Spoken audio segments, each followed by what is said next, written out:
Welcome to Sunshine Cathedral's Queer God Squad. It's Friday, October the 25th. I'm Reverend Dr. Darrell Watkins, the senior minister here at Sunshine Cathedral. With me today is Sunshine Cathedral's executive minister. He's also my husband, the Reverend Dr. Robert Griffin, and Sunshine Cathedral's minister of connection, Reverend Dr. Ann Atwell. Visit sunshinecathedral.org to learn more about our progressive faith community and how you can be part of it, no matter where you live in the world. And if you live in South Florida, be sure to check out the Sunshine Cathedral Center for the Performing Arts, offering entertainment for the LGBTQ+ community to benefit the LGBTQ+ community. If you enjoy the Queer God Squad, please share this or other episodes with your friends, family, and social media communities. At Sunshine Cathedral, we want you to know that you are God's miracle, not God's mistake. This is the Sunshine Cathedral perspective. When, quote, God bless the USA, end quote, swag is made in China. Thousands of copies of Donald Trump's God Bless the USA Bible were printed in a country that the former president has repeatedly accused of stealing American jobs, China. The Bible sells for about $60, and copies signed by Trump go for $1,000. Reportedly, the Bible themselves cost less than $3 each to produce. Some critics call antics blasphemy. Others call them grift, and because they are imported from China, some call the Bible sales hypocritical. Some wonder at a convicted felon selling Bibles, or anyone autographing them for that matter. Still, other critics simply complain of the poor quality of the physical product itself. Conflict of interest concerns are too obvious to even bother mentioning in detail. All of this is apart from gold watches, trading cards, books, and overpriced sneaker schemes. Regardless of his political aspiration, Trump seems to keep finding ways of making money from being associated with politics, though the website that sells the Bibles claim to be unaffiliated with any particular group. The Queer God Squad, as you might expect, takes a dim view of the presidential candidate's Bible business. Dim view, y'all. That's all I'm. That's it. You know, this is yet another example or story about how we have a potential candidate or potential president of the United States who continues to, I'm going to say, abuse his position, abuse his previous power, his previous position, to really attempt to pull the wool over people's eyes in America that he is the best candidate for the United States of America. And the Bible thing, I think at one point holding it upside down, the Bible signing as if he is the copyright holder of the Bible, all the other antics. And the thing that gets me is that people who cannot afford gas in their car, food on their table, buying medicine, will spend that money to support this man.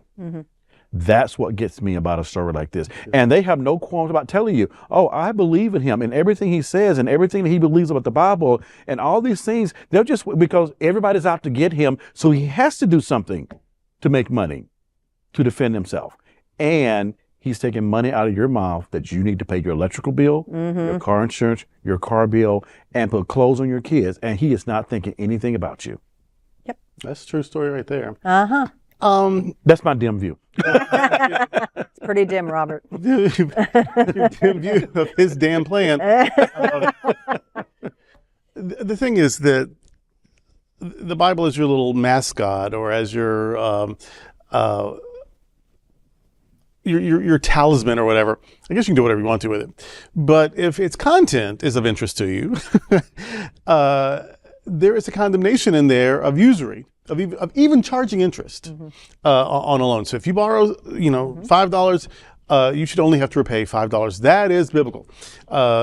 There's not a bank in the world that follows that plan, so we do charge interest and we seem to think that's okay or whatever. But that Bible it will tell you that usury is bad.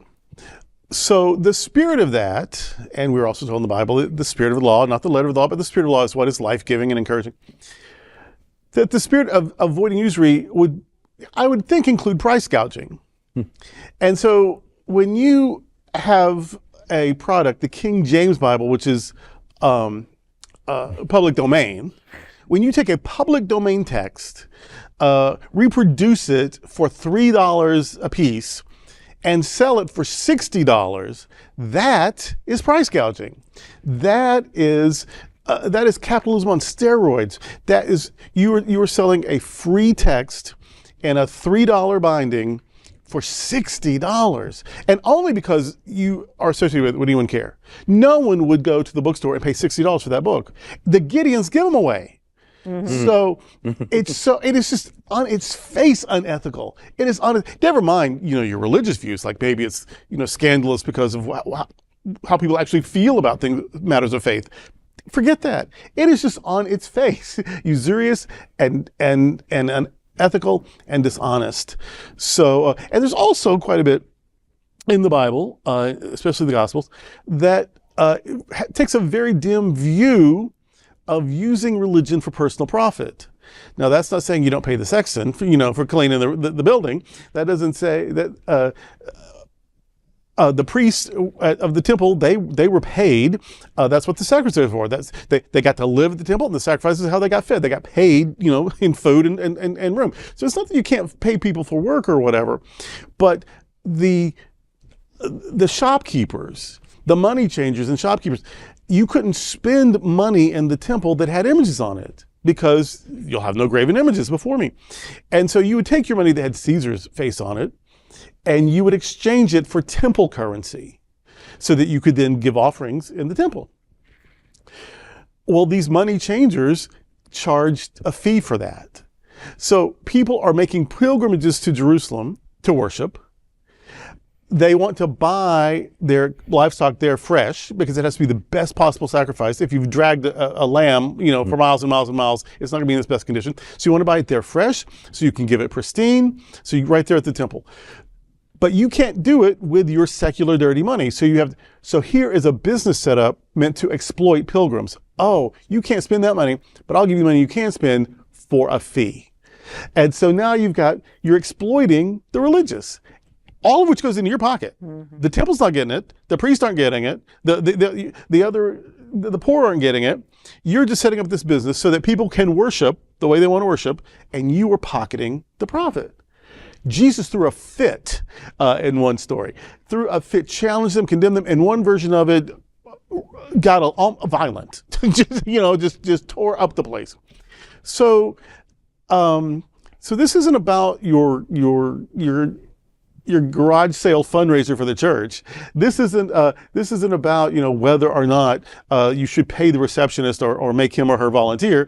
This isn't about whether or not you should put a new roof on the church or expand the building to serve more people, which people take it to that silly level sometimes. Oh, you shouldn't be doing this because that.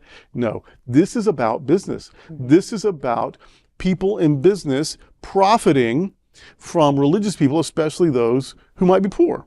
Like the pilgrims. So this is exactly that.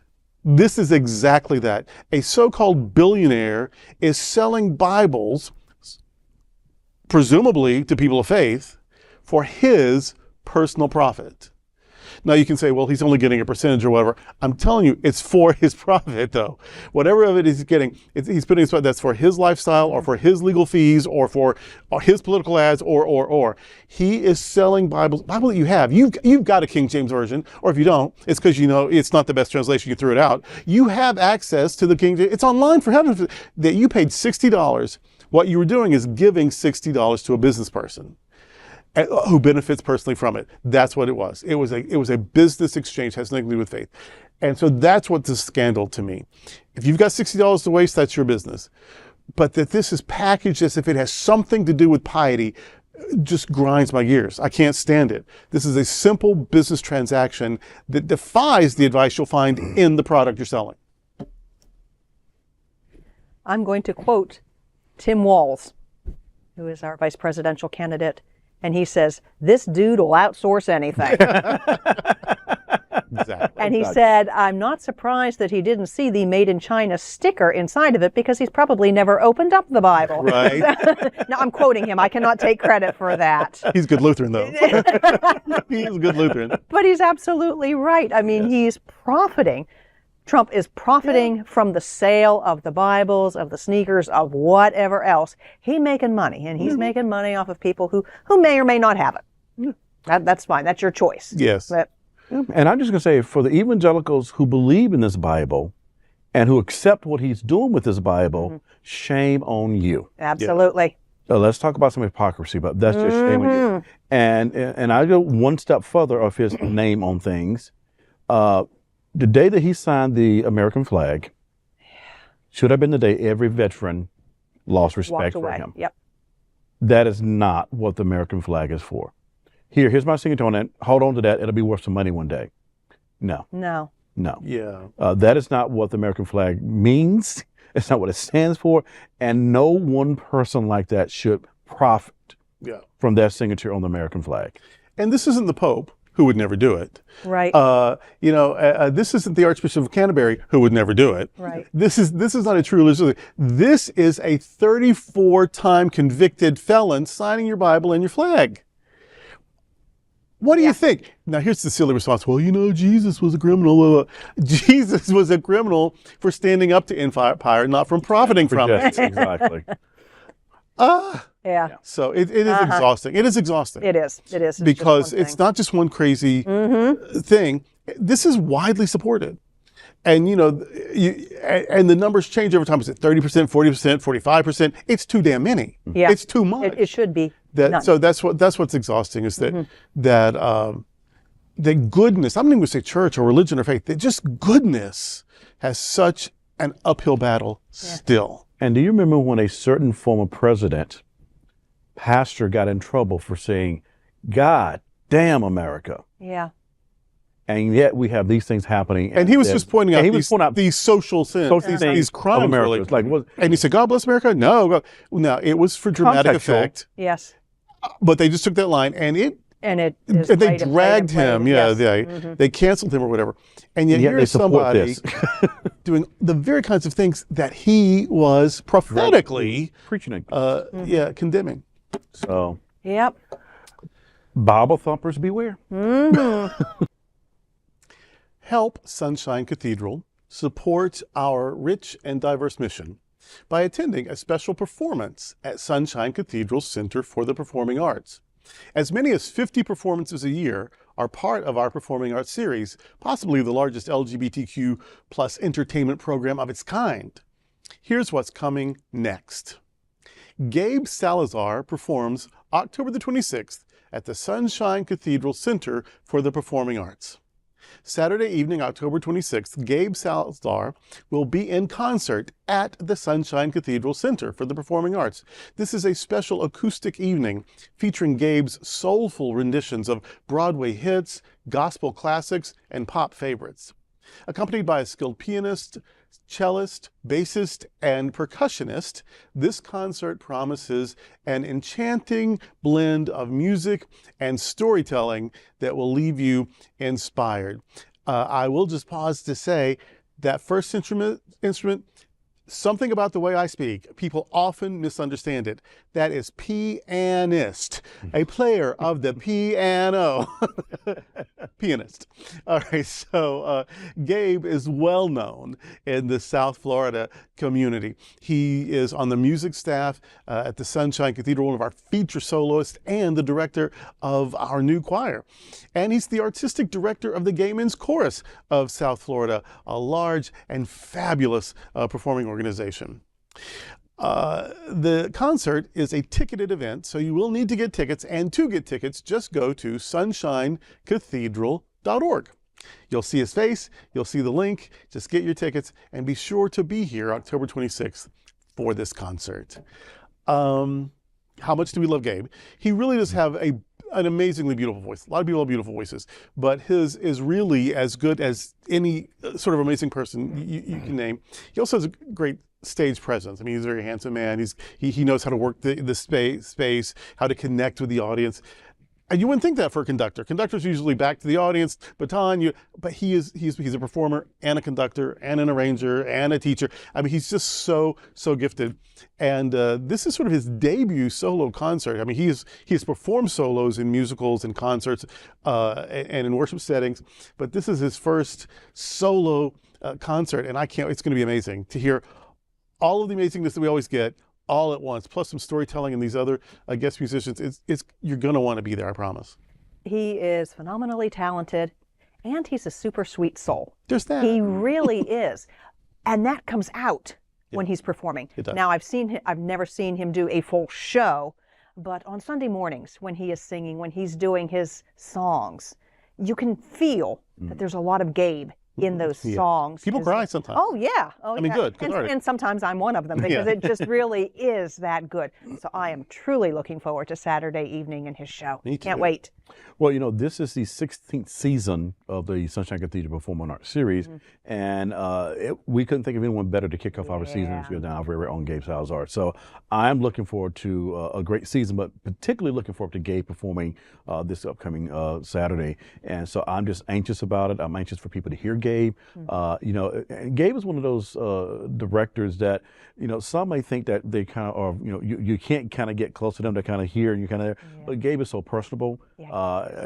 He's so easy to work with, and I think he's one of those conductors or performers and entertainers that it's just kind of down to earth. I mean, he has that little star essence about him, star quality, but at the same time, it's Gabe. But this weekend is Star Gabe. And, I need things sometimes just because I'm in charge of worship services, and sometimes I'll just need things quickly. We plan way ahead, but things happen, and you're like, oh, I want to feature that. And I have never asked him with 24, 48 hours notice, can he make something happen at the last minute? He always has. He makes it magically happen, and you wouldn't know that he hadn't been working on it for months. So he's amazing. And this is what's starting the entire season. This is appropriate, an amazing thing to kick off the whole season. We feature local and national and international artists. We've had people from the United Kingdom, from Australia, from Germany, from South Africa. We have people from all over the country and from all over Broward County. So this is, everyone is either part of the queer community or a staunch ally, and then the funds raised go to support the queer community. The church, the feeding program, the housing program, the recovery programs, the music program, it all supports the queer community here. And so it's a good series. It's a series for a good cause, and it is being kicked off this year by a really good performer. Well, that's today with the Queer God Squad. We want to thank you for joining us. We're here daily at 3 p.m. to have some fun and to discuss what our LGBTQ plus community is talking about. Sunshine Cathedral is the world's leading progressive queer church. Progressive, queer, and God are words that naturally should go together. We are all in this together. Remember that. You are God's miracle, not God's mistake. Until next time, we are the Queer God Squad. Goodbye. Bye.